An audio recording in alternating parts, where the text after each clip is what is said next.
Chapter 3. Looking Glass Insects. Of course, the first thing to do was to make a grand survey of the country she was going to travel through. It's something very like learning geography, thought Alice, as she stood on tiptoe in hopes of being able to see a little further. Principal rivers. There are none. Principal mountains. I'm on the only one, but I don't think it's got any name. Principal towns. Why, what are those creatures making honey down there? They can't be bees. Nobody ever saw bees a mile off, you know. And for some time she stood silent, watching one of them that was bustling about among the flowers, poking its proboscis into them, just as if it was a regular bee, thought Alice. However, this was anything but a regular bee. It was an elephant, as Alice soon found out, though the idea quite took her breath away at first. What enormous flowers they must be, was her next idea.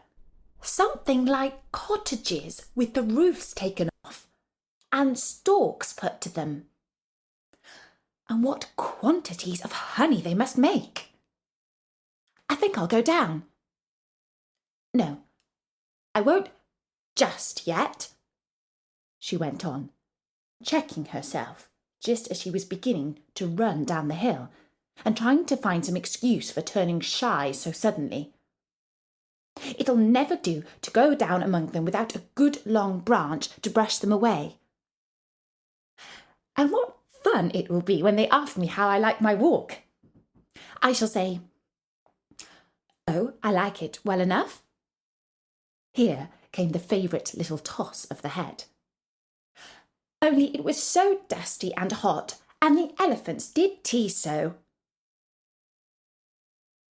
I think I'll go down the other way, she said after a pause. And perhaps I may visit the elephants later on.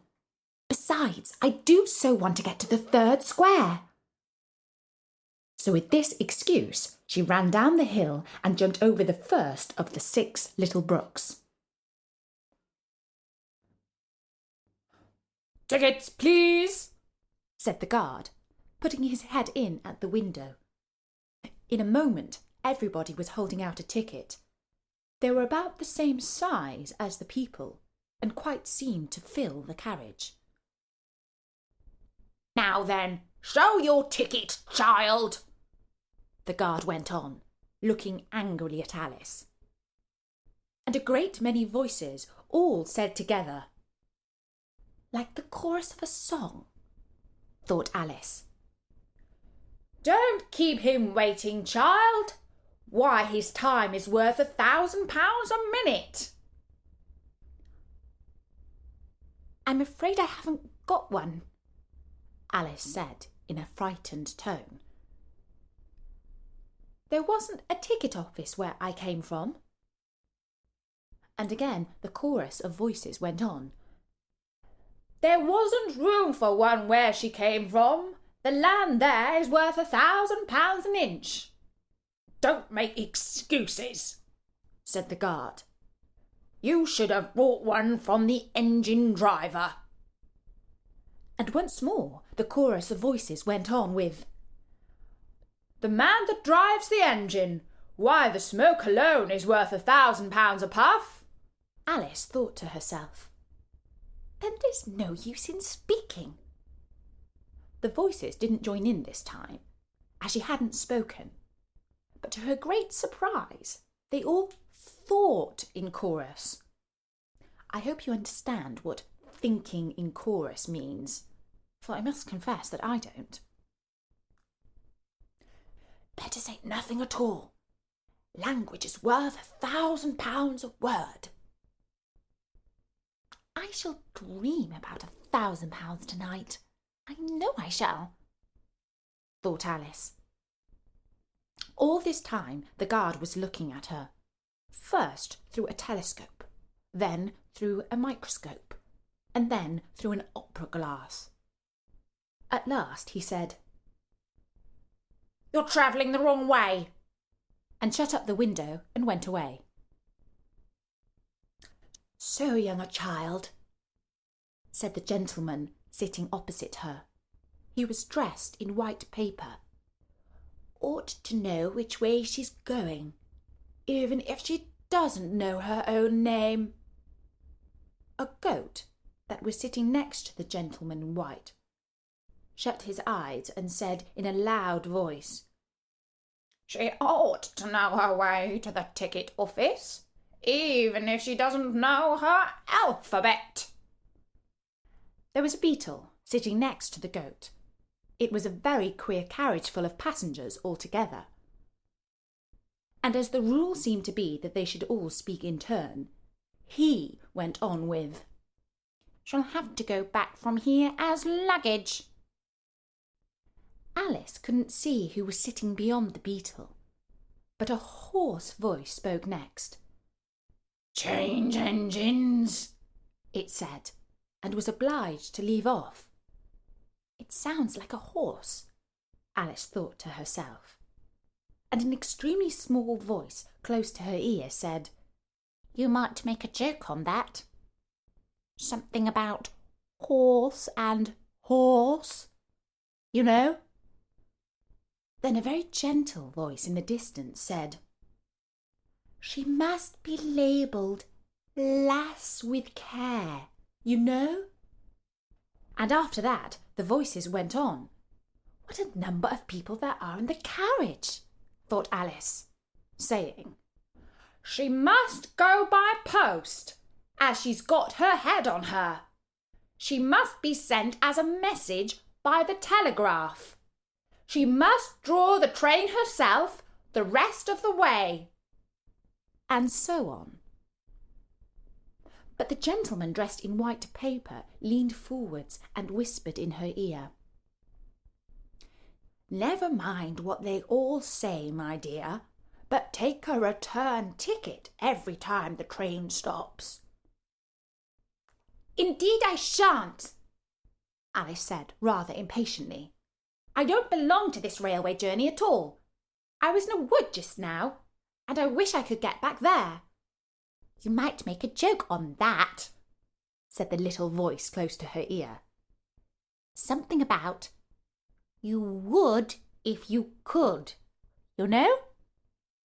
"Don't tease so," said Alice, looking about in vain to see where the voice came from. "You're so anxious to have a joke made. Why don't you make one yourself?" The little voice sighed deeply.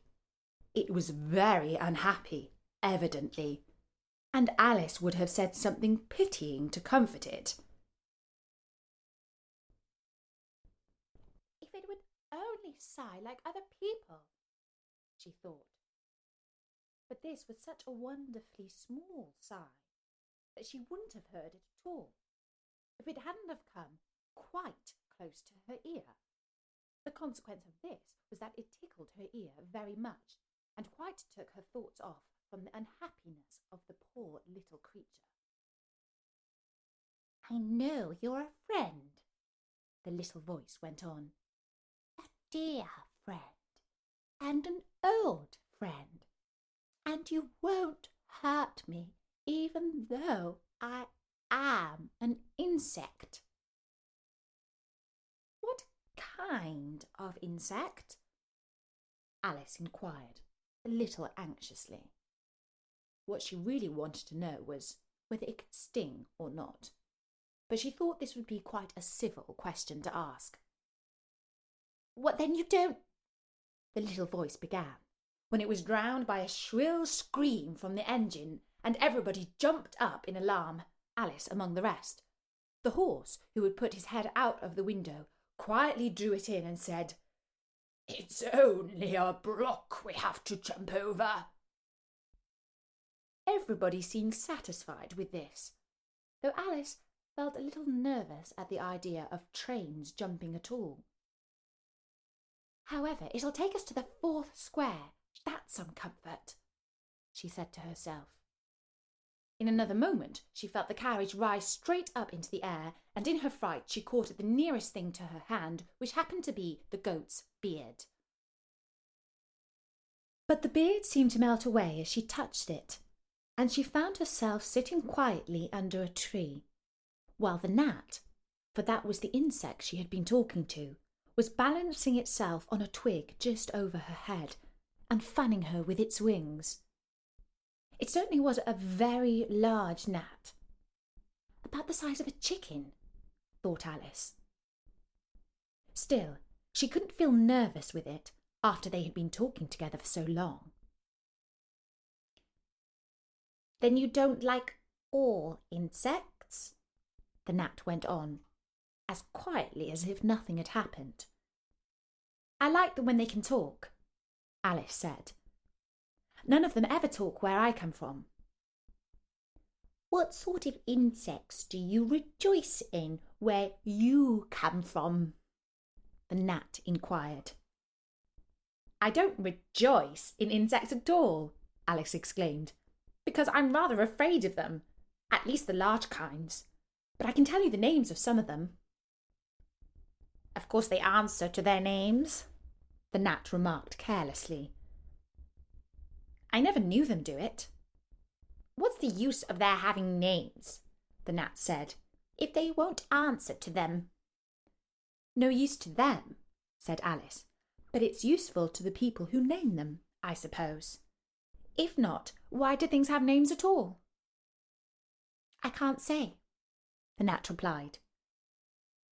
"Further on in the wood down there, they've got no names. However, go on with your lists of insects. You're wasting time." "There's the horsefly," Alice began, counting off the names on her fingers. "All right," said the gnat. "Halfway up that bush, you'll see a rocking horsefly. If you look, it's made entirely of wood and gets about by swinging itself from branch to branch." "What does it live on?" Alice asked, with great curiosity. "Sap and sawdust," said the gnat. "Go on with the list." Alice looked up at the rocking horsefly with great interest, and made up her mind that it must have been just repainted. It looked so bright and sticky. And then she went on. "And there's the dragonfly." "Look on the branch above your head," said the gnat, "and there you'll find a snap dragonfly. Its body is made of plum pudding, its wings of holly leaves, and its head is a raisin burning in brandy." "What does it live on?" "Frumenty and mince pie," the gnat replied. "And it makes its nest in a Christmas box." "And then there's the butterfly," Alice went on, after she had taken a good look at the insect with its head on fire, and thought to herself, "I wonder if that's the reason why insects are so fond of flying into candles, because they want to turn into snap dragonflies." "Crawling at your feet," said the gnat. Alice drew her feet back in some alarm. "You may observe a bread and butterfly. Its wings are thin slices of bread and butter. Its body is a crust, and its head is a lump of sugar." "And what does it live on?" "Weak tea with cream in it." A new difficulty came into Alice's head. "Suppose it couldn't find any," she suggested. "Then it would die, of course." "But that must happen very often," Alice remarked thoughtfully. "It always happens," said the gnat. After this, Alice was silent for a minute or two, pondering. The gnat amused itself meanwhile by humming round and round her head. At last it settled again and remarked, "I suppose you don't want to lose your name." No, indeed, Alice said, a little anxiously. And yet I don't know, the gnat went on in a careless tone. Only think how convenient it would be if you could manage to go home without it. For instance, if the governess wanted to call you to your lessons, she would call out, "Come here," and then she would have to leave off, because there wouldn't be any name for her to call, and of course you wouldn't have to go, you know. That would never do, I'm sure, said Alice. The governess would never think of excusing me lessons for that. If she couldn't remember my name, she'd call me Miss, as the servants do. Well, if she said Miss, and didn't say anything more, the gnat remarked, of course you'd miss your lesson. That's a joke. I wish you had made it. Why do you wish I had made it? Alice asked. It's a very bad one. But the gnat only sighed deeply, while 2 large tears came rolling down its cheeks. You shouldn't make jokes, Alice said, if it makes you so unhappy. Then came another of those melancholy little sighs, and this time the poor gnat really seemed to have sighed itself away, for when Alice looked up, there was nothing whatever to be seen on the twig, and as she was getting quite chilly with sitting so long, she got up and walked on. She very soon came to an open field, with a wood on the other side of it. It looked much darker than the last wood, and Alice felt a little timid about going into it. However, on second thoughts, she made up her mind to go on. For I certainly won't go back, she thought to herself, and this was the only way to the 8th square. This must be the wood, she said thoughtfully to herself, where things have no names. I wonder what will become of my name when I go in. I shouldn't like to lose it at all, because they'd have to give me another, and it would be almost certain to be an ugly one. But then the fun would be trying to find the creature that had got my old name. That's just like in advertisements, you know, when people lose dogs. Answers to the name of Dash, had on brass collar. Just fancy calling everything you met Alice, until one of them answered. Only they wouldn't answer at all if they were wise. She was rambling on in this way when she reached the wood. It looked very cool and shady. Well, at any rate, it's a great comfort, she said as she stepped under the trees. After being so hot, to get into the... Into what? She went on, rather surprised at not being able to think of the word. I mean to get under this, you know? Putting a hand on the trunk of the tree. What does it call itself, I wonder? I do believe it's got no name. Why, to be sure, it hasn't. She stood silent for a minute, thinking. Then she suddenly began again. That it really has happened after all. And now, who am I? I will remember if I can. I'm determined to do it. But being determined didn't help much, and all she could say, after a great deal of puzzling, was, Al. I know it begins with Al. Just then a fawn came wandering by. It looked at Alice with its large, gentle eyes, but didn't seem at all frightened. Here then, Alice said, as she held out her hand and tried to stroke it. But it only started back a little, and then stood looking at her again. What do you call yourself? The fawn said at last. Such a soft, sweet voice it had. I wish I knew, thought poor Alice. She answered rather sadly, Nothing, just now. Think again, it said. "That won't do." Alice thought, but nothing came of it.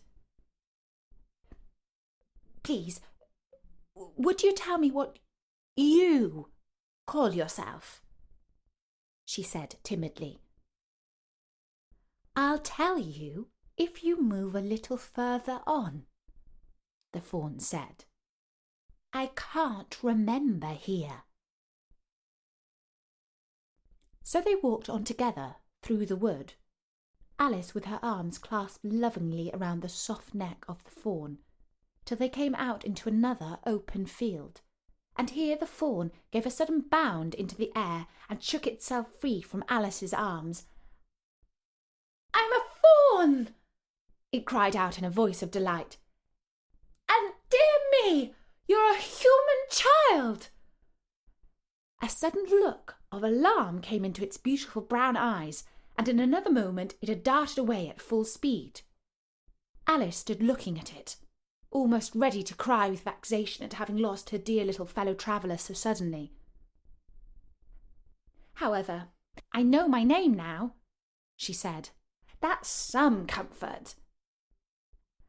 Alice, I won't forget it again. And now, which one of those finger-posts ought I to follow, I wonder?" It was not a very difficult question to answer, as there was only one road through the wood, and the two finger-posts both pointed along it. "I'll settle it," Alice said to herself, "when the road divides and they point different ways." But this did not seem likely to happen. She went on, and on, a long way, but wherever the road divided, there were sure to be two finger-posts pointing the same way, one marked to Tweedledum's house, and the other to the house of Tweedledee. "I do believe," said Alice at last, "that they live in the same house. I wonder that I'd never thought that before. But I can't stay there long. I'll just call and say, 'How do you do?' and ask them the way out of the wood. If I could only get to the 8th square before it gets dark." So she wandered on, talking to herself as she went, till on turning a sharp corner, she came upon two fat little men, so suddenly that she could not help starting back. But in another moment she recovered herself, feeling sure that they must be. I hope you'll join me, Natasha, for the next chapter soon. Until then, goodbye.